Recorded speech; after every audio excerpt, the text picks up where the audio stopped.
Hi అండి, అందరికీ నమస్కారం. Welcome to my channel. ఇవాళ నేను శ్రావణ శుక్రవారం రెండో వారం కదండి.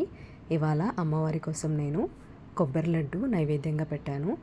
దీనికోసం ముందుగా స్టవ్ పై కడాయి పెట్టుకొని ఒక 2 నుంచి 3 టేబుల్ స్పూన్ల నెయ్యి వేసుకోవాలి. నెయ్యి చక్కగా వేడైపోయాక ఇందులోకి 2 కప్పుల కొబ్బరి తురుము వేసుకుంటున్నానండి.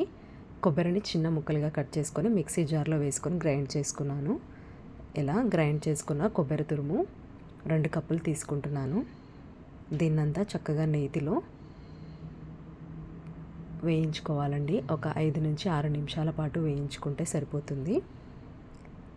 ఇలా చక్కగా వేగిపోయాక దీన్ని ఒక బౌల్లోకి తీసుకోవాలి. ఇప్పుడు అదే కడాయిలోకి 2 కప్పుల కొబ్బరి తురుముకి 1 కప్పు బెల్లం అయితే పర్ఫెక్ట్గా సరిపోతుందండి. ఇలా 1 కప్పు బెల్లం తురుము వేసి కొద్దిగా వాటర్ వేసి దీన్నంతా చక్కగా ఉడికించుకోవాలి. మనకిది పాకం రావాల్సిన అవసరం లేదండి.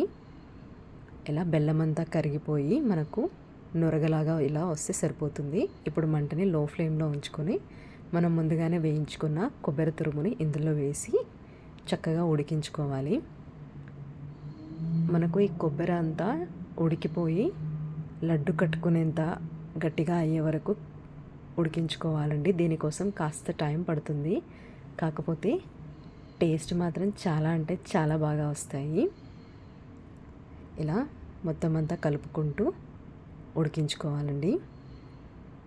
ఇప్పుడు ఇందులోకి కొద్దిగా యాలకుల పొడి అలాగే కొద్దిగా పాలు వేసుకొని చక్కగా మొత్తం అంతా ఉడికిపోయి దగ్గరగా అయ్యే వరకు మధ్య మధ్యలో కలుపుకుంటూ ఉడికించుకోవాలి.